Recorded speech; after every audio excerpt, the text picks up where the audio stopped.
I spent a year in China as a scholarship student, and let's just say it's been a lot. Hi, welcome or welcome back to the channel. My name is Avril, and today we'll be discussing life in China as a preparatory student. I haven't started my undergrad yet. I am going to actually start this September. I'm going to be a computer science major at Beijing Institute of Tech, and currently I was studying Chinese this past year, sort of to prepare myself for the upcoming year. Details about my scholarship: I'm under the CGS scholarship, Chinese government scholarship, which requires me to take my undergrad in Chinese. So I'm going to be studying computer science and then computer science in Chinese, which led me to choose, let me spend a year first studying Chinese. Disclaimer though, I have been studying Chinese since 2023. So when I came here, I already had my HSK 4. I want to just like speed through it to get my HSK 5, which I did in January. So let's rewind. Let's rewind. First things first, arriving here. So I had never traveled on my own, like never traveled on a plane on my own. Every single time it was with my parents, with my family, never alone. So when it came to me having to do that on my own, I was so scared and terrified. There have been times when I was like a few days before leaving, my hand was shaking. I was literally shaking so bad. But surprisingly, it was okay. It was okay. Though there was something which confused me initially during my first entry into China. So I remember arriving at a very odd hour. My sleep-deprived brain was trying to figure out, what am I supposed to do? How do I get to the school? How do I get to school? How do I get to school? Right. So I remember, I think it was now around 9 something, we're landing, and the air hostess gave us like slips. I don't know if I still have it, but if I still have it, I'll try to like take a picture.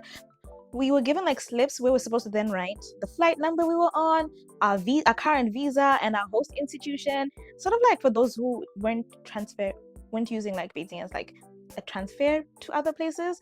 Like, what were you doing in China, basically? And that was supposed to speed up the process of getting through customs. I didn't know that at the time. I didn't know, so I just held on to the paper until I got into the airport. And then there were these like ladies, airport officials. I'm not quite sure what to call them, but airport officials would then like guide you to say go there, and like you can do fingerprint submission, and then from the fingerprint submission, you then go to customs. I didn't do all that.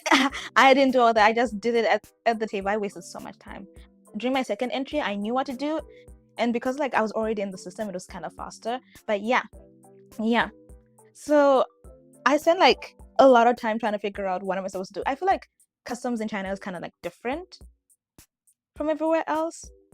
I don't know. Maybe other countries have it. I don't know. The two main airports, international airports. There's the capital airport and then the Daxing. So during my first entry, I went to the capital airport. During my second entry, like when I came back in the winter holiday, after the winter holiday, it was the Daxing airport. It was much faster. I feel like I spent less time at customs during the Daxing airport because one, I wasn't on like a resident. I wasn't on like the X1, X2 visa. I had my residence permit, which allows multiple entry. Okay, about that. When you first like enter, you're supposed to have your admission notice. Like they asked for my admission notice, and then since it's like the X1 visa, they then had to enter things into the system. And now that I was already in the system, they didn't really ask for anything. They didn't ask for anything when I went to like the second entry, so it was kind of much faster. It was much faster. Yeah. I didn't have to do the fingerprint thing all over again, though I did like have to scan my passport again, but I did it on my own this time instead of like going to the I don't know what to call it. I really don't know what to call it, honestly. I am really bad at these things. But anyway, after going through customs, I was exploring. My brain was half dead and I didn't have any connection, no Wi-Fi connection. I didn't know how to connect to the Wi-Fi. I didn't buy a SIM card at the airport. Mind you, I was traveling alone. I then found out from other people who came here that they traveled with other people from the country. Welp. Welp. So I traveled alone, so I was trying to figure all this alone. They're English signs, so I was fine. I was able to like read the signs and go around. Didn't stop me from getting a little bit lost and confused at the taxi place. But you see, that first night at the taxi, that was my first overspending blunder. So I knew, like the school had told us, hey, a taxi is only supposed to cost like 130 yuan, because the distance kind of far. So it's only supposed to cost 130 yuan. So in my brain, I calculate, okay, 130, it's gonna be fine. I landed in the middle of the night. The taxis are fared, meaning at night they charge more.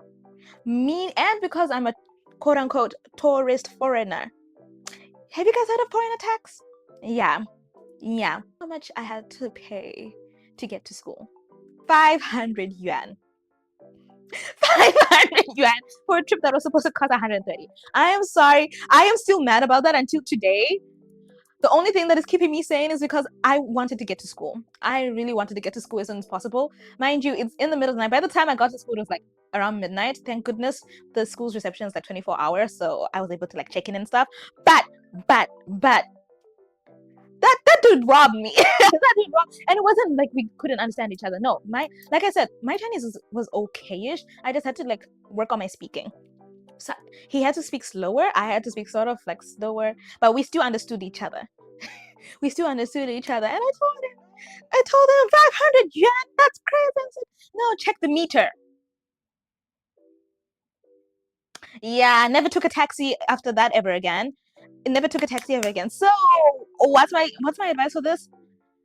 Despite it being overpriced, guys, if it's your first time in China and you don't have Alipay set up so that you can hail a Didi, just take the taxi. Your goal on the first night is to get to the university. I'm sorry. I feel like the extra $200, $300, as painful as it is now that I'm like money aware, try to get to the school as quickly as possible, because once you're in school, there are going to be people there to like help you around, especially if you don't know the language. Just as much as it feels like you're being robbed, as long as you're paying like $1,000, please don't do that. No. Yeah, don't do that. Don't spend over $1,000. But like, if the taxi charges you after your ride and it's your first time in China, you can try to like negotiate if you want, but my advice is just to pay it and move on with your life. Pay it and move on with life, because your safety is important first. Yes, China is safe. In my opinion, China is kind of safe. It's like pretty safe. But prioritize getting to school. Otherwise, I don't know. I don't think fighting with the cab is going to be the brightest idea, especially if you're traveling alone. I was traveling alone, so if you're traveling alone, just take the taxi and get to school as quickly as possible. Okay. And then once you're safe on campus, then you can start counting your money. Just be safe. And now the thing about money. Money. Okay, so for first semester, my sense of money was very, very, very off because of the exchange rate. Everything is so cheap here. Everything is so cheap.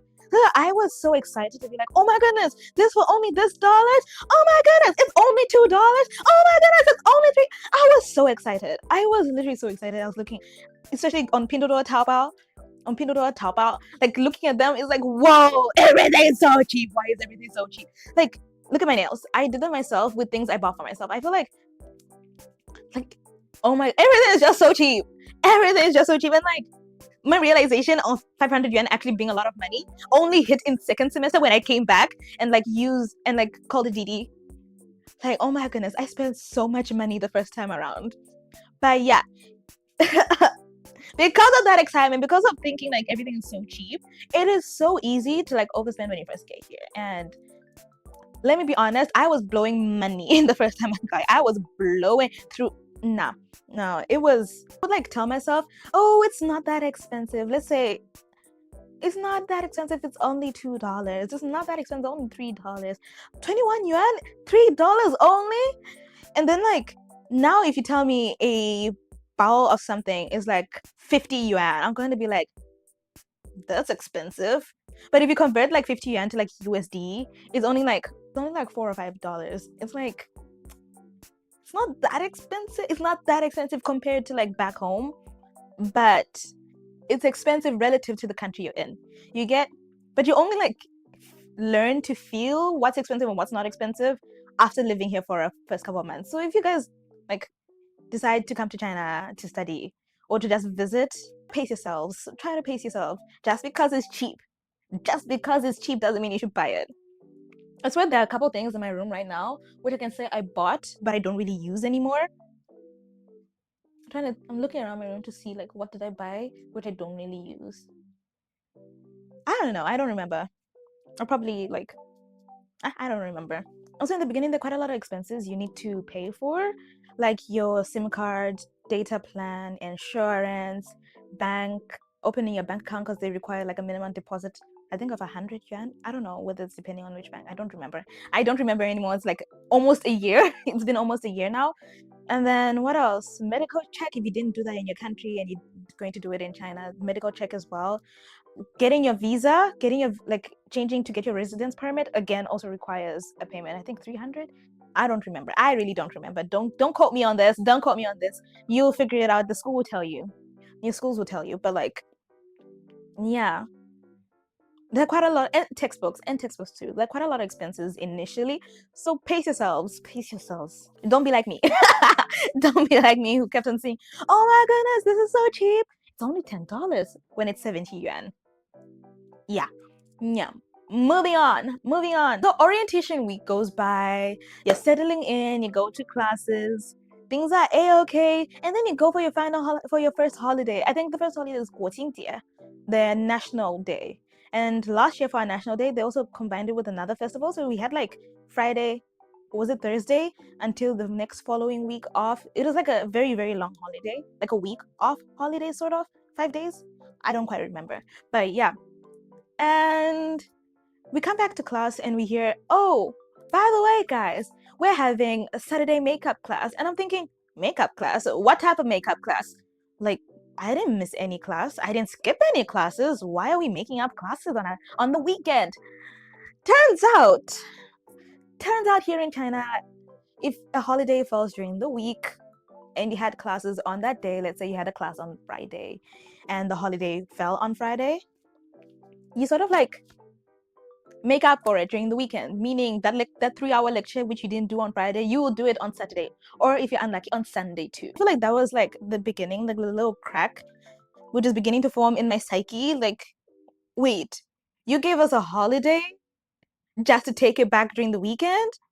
Oh, what's going on? But I was like, you know what, it's fine. I mean, China developed itself somewhere somehow, right?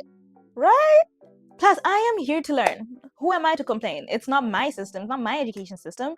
I'm here to learn from them, right? And then, since I'm a preparatory student, and by the end of the year, we're supposed to then write the CSE exam, which basically consists of 专业汉语, 物理, and 数学.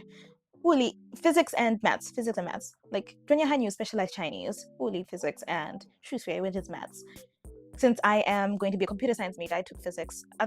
My other friend, she took chemistry because her, chemical engineering, some sort of thing. Yeah, just depending on what your school requires. So I then wake up, we get another notification saying that starting week after next week, we're going to be starting like the physics and mathematics classes. So that started my Monday to Saturday learning period.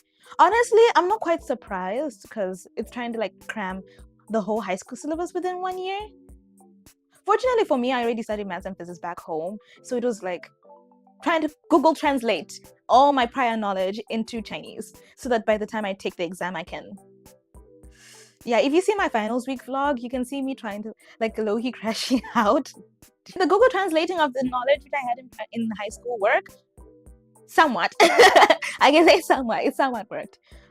Can I study fully in Chinese? I guess we'll find out this September. But yeah.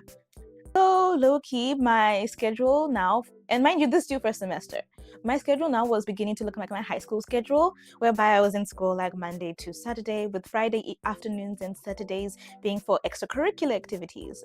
And like at first, didn't think too much about it, because I was like, oh, it's not going to be so bad. It's just like high school. It's not going to be that stressful. I've been through an even tighter schedule where I even had to lead clubs and intro activities, and like it was a lot, right? Now was that I wasn't doing any extracurricular activities. I wasn't doing anything outside of school anymore, and I was in classes day in and day out. And we start like 8:30, finish at 5 p.m. 4:50, like yeah, basically 5 p.m. every single day, Monday to Friday. Then Saturday we ended at 3 p.m. So it was like morning classes every single day. And eventually, sort of, I don't know. Yeah, so like a part of me was beginning to lose it, and it only properly hit on me that wait, something's actually wrong on Christmas Day, because in China, religion isn't really a thing. Like their churches and whatnot, but you don't practice your religion outside your respective house. I don't know how to explain it. Like, basically, if you're Christian, you practice your Christianity inside the church. You don't go around, preaching and evangelizing all over the place. No, it's not allowed. That is not allowed. So we don't celebrate Christmas in China. That was the first time I was actually in a classroom on Christmas Day, where I was like watching my friends back home being on holiday with their friends and family, and I'm just sitting here I'm sitting in class in a lecture trying to figure out, oh my goodness, I haven't had a break in so long. And for context, back home, our academic calendar was January, February, March. That's the first semester, like first term. Then April, we have holiday, which falls close around the time of Easter. So around Easter, we have like the Easter holiday. Then May, June, July, that's our winter term. We live in the south, so it's like inverse of the northern hemisphere. So yeah, we have our winter term, second term, right? And then August holiday, where we have like our national days, and we have like our, we have holidays there. And then September, October, November, that's the final semester of the school year, third term. And then we have December holiday, meaning again Christmas will be on holiday. So that's like switching. It's 7 p.m. But anyway, so yeah, our academic calendar was different.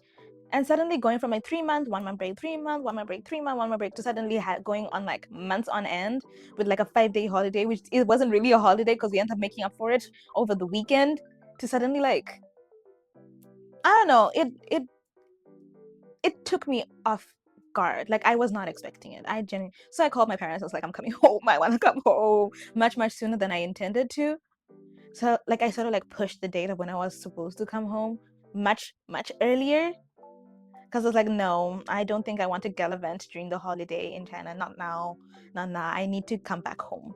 So yeah, as soon as finals for the first semester were over, and then I finished writing my HSK 5 exam, the very next day after the HSK 5 exam, I was like, bye, I'm out. Right. And then I go home.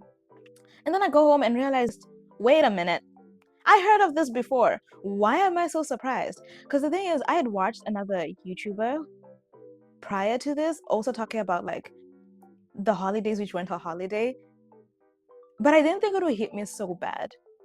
And I feel like the only reason it actually bothered me was because I stopped being as active as I used to be in high school, and I kind of like wasn't taking care of myself the way I used to. Like, everything was now just school because of the academic pressure. And where's this academic pressure coming from when I haven't started learning with the Chinese?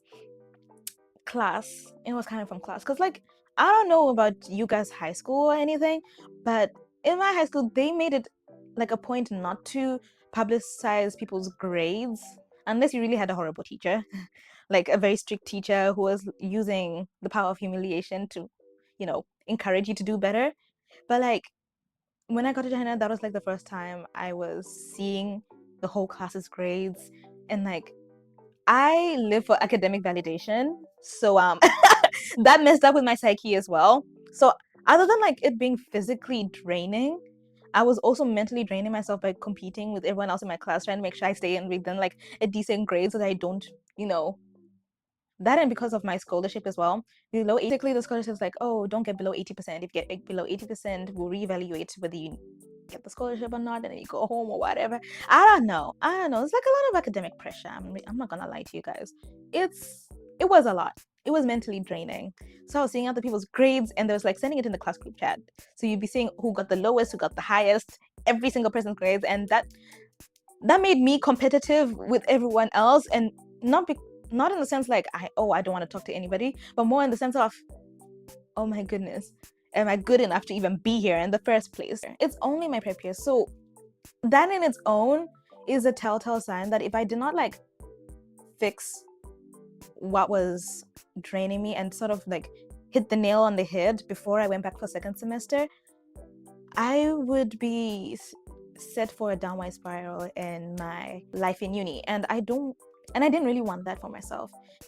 So as I was sitting back home, I then realized, no, what was missing was the social aspect of life. So because I didn't want to stay in that complete like feeling of like burnout, like I can't do this anymore, like I don't want to be here. I decided, you know what? School this semester is going to be my most important semester because again, my CSE exam was at the end of it. Like it's the 毕业考试, 有课程毕业考试, basically the preparatory student graduation. Let's go graduation exam. We're supposed to like write that, pass it. If you fail, you go home. If you pass, if you fail the maths and physics, you change your major. It was an important semester.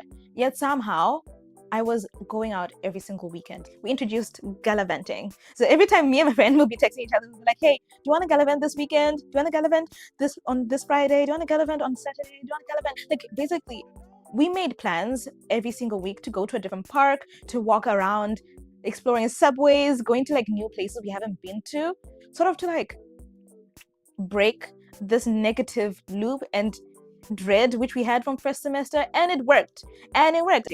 We'd like walk around, see new places, go around malls. This one time we walked from like along one of the subway lines here in Beijing, like line 6. We're just walking across it, just trying to see like, can we walk to the end of line 1? And we're just seeing a lot of new things. And because we were like exercising more, guys, exercise is important. Exercise is really, really, really important. Don't skip on exercise.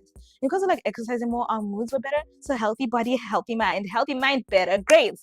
And my grades skyrocketed this semester, despite me going out a little bit more. And I feel like that sort of like debunked the, hey, you need to study, grind all the time in order to pass.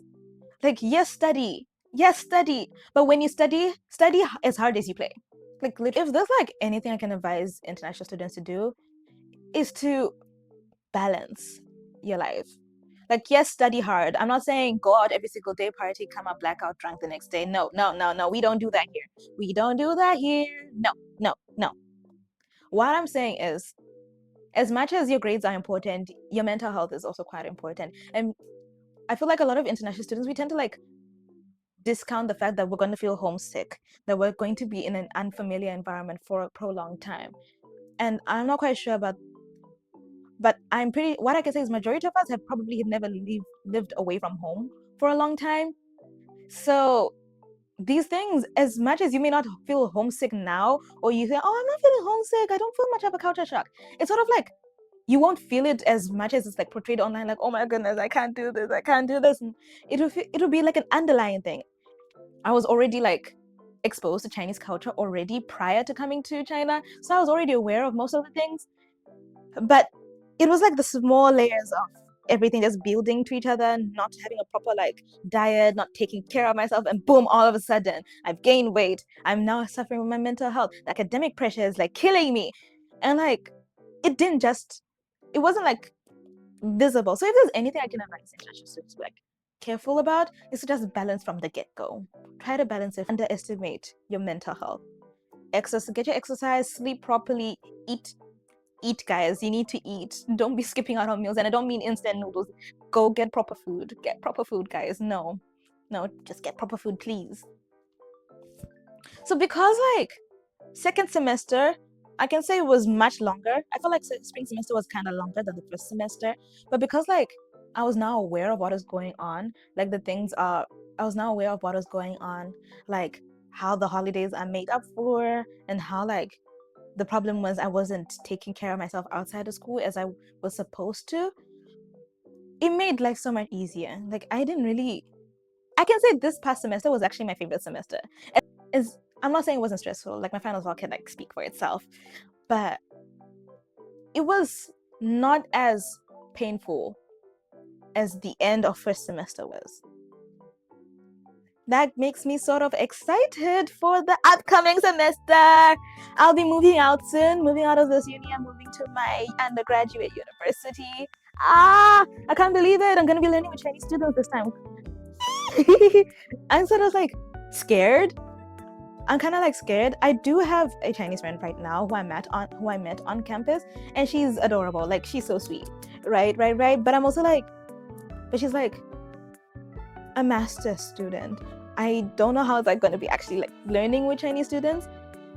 I'm kind of scared. I'm not gonna lie. I'm kind of scared. Misunderstandings maybe. I don't know. I really don't know. But I've enjoyed this year. I'm not gonna lie. As much as the academic pressure made me stressed, I enjoyed this year. This year was quite okay. But yeah, as much as this semester was like more academically stressful, I feel like I can say I enjoyed the second semester much better than my first semester, and I actually enjoy life here a lot more than I did first semester, now that I know what to do. Despite like the little ups and downs, I managed to like vlog a couple things from my first semester. Second semester, I don't really have much on second semester, despite me going out a lot more, because I was focusing more on me and trying to like feel better myself. But like, yeah. So if you guys want me to break down more of the day-to-day living things, like how it is walking around, seeing people, communication, and like that's the normal day-to-day things, not like anything too academic, just let me know down in the comments and I will get to those. Otherwise, that's all from me now. Keep going, keep growing, and as always, keep smiling. I will see you all in the next one. Bye. Bye.